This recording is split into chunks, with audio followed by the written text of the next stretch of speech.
연준이는 5월 7일 수요일 기준금리를 동결하며 도널드 트럼프 대통령의 금리 인하 요구를 무시했습니다. 동시에 실업률 상승과 인플레이션 상승 위험이 커졌다고 밝혔습니다. 연준이는 지난해 말 3차례 연속 금리를 인하한 후 세 번째 회의 연속으로 기준금리를 4.3%로 유지했습니다. 많은 경제학자들과 월스트리트 투자자들은 올해 연준이가 두세 차례 금리를 인하할 것으로 예상하고 있지만 트럼프 대통령이 부과한 광범위한 관세가 미국 경제와 연준이의 정책에 막대한 불확실성을 가져왔습니다. 연준이가 물가 상승과 실업률 증가라는 상반된 위험이 동시에 커졌다고 언급하는 것은 이례적인 일입니다. 그러나 경제학자들은 이러한 위험이 트럼프 대통령의 전방위적 관세 정책에서 비롯되었다고 말합니다.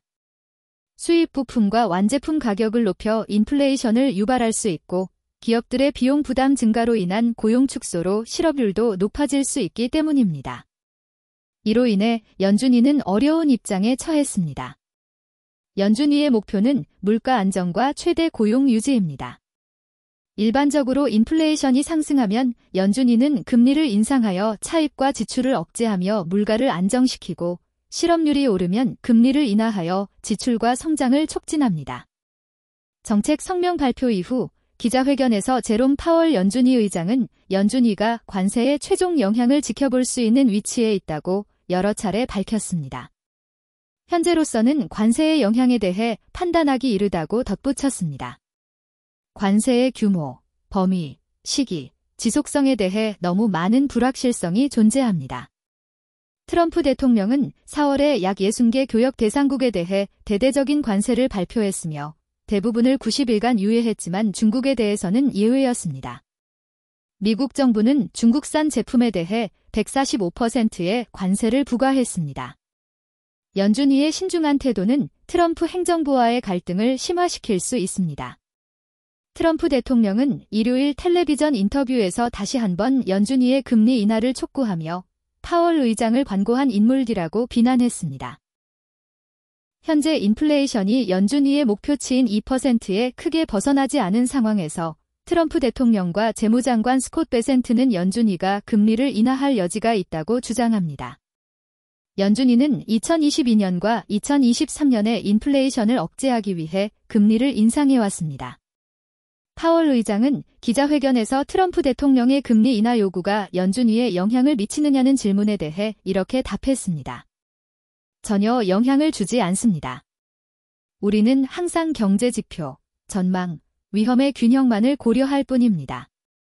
연준이가 금리를 인하할 경우 주택담보대출, 자동차 대출, 신용카드 등의 차입 비용도 인하될 수 있지만 이는 보장되지 않습니다. 트럼프 대통령은 또한 파월 의장을 해임하지 않을 것이라고 밝혔습니다. 파월 의장의 임기는 내년 5월에 끝나며 그 시점에 새로운 의장을 지명할 수 있기 때문입니다. 그러나 향후 몇 달간 경제가 침체되면 트럼프 대통령이 파월 해임 위협을 제기할 수 있다는 관측도 있습니다. 연준이가 직면한 큰 과제 중 하나는 관세가 인플레이션에 미치는 영향입니다.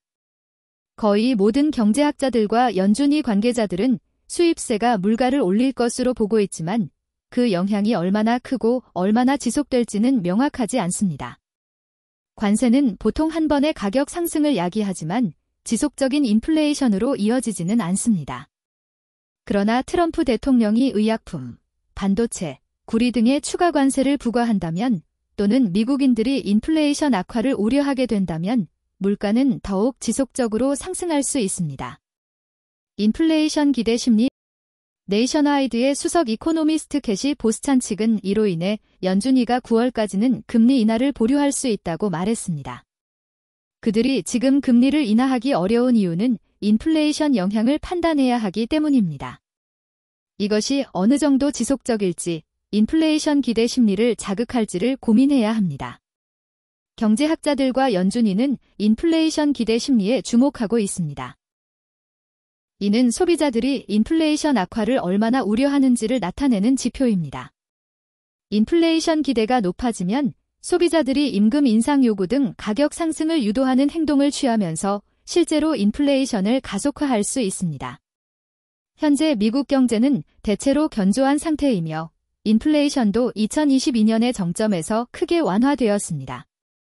소비자들은 활발히 지출하고 있으나 일부는 관세 이전에 자동차 등을 미리 구매하는 현상도 나타나고 있습니다.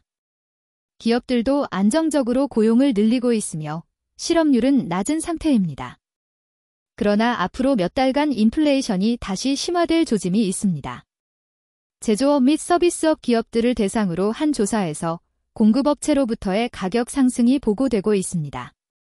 댈러스 연준위의 조사에 따르면 제조업체의 약 55%가 관세 인상분을 소비자에게 전가할 계획이라고 밝혔습니다.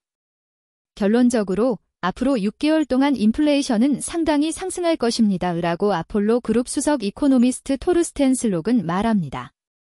하지만 관세는 경제에 큰 부담을 줄 수 있습니다. 특히 그것들이 초래하는 불확실성 때문입니다. 기업들은 명확한 전망이 나오기 전까지 투자를 보류하고 있으며 많은 기업들이 2025년 재무 전망을 철회했습니다. 옥스퍼드 이코노믹스의 미국 수석 이코노미스트 라이언 스위트는 무역 정책의 불확실성이 악몽과도 같다고 말했습니다. 불확실성의 경제학은 정말 숨막힐 정도입니다. 규칙을 모르는 기업들은 본능적으로 아무것도 하지 않게 됩니다. 그리고 지금 기업들이 딱 그렇게 행동하고 있습니다.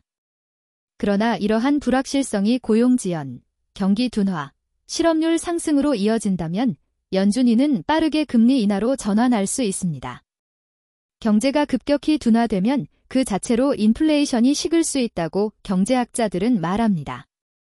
경제가 정말 둔화되고 있다고 느낀다면 그것이 우선순위가 될 것입니다. 연준위는 보통 그렇게 생각합니다.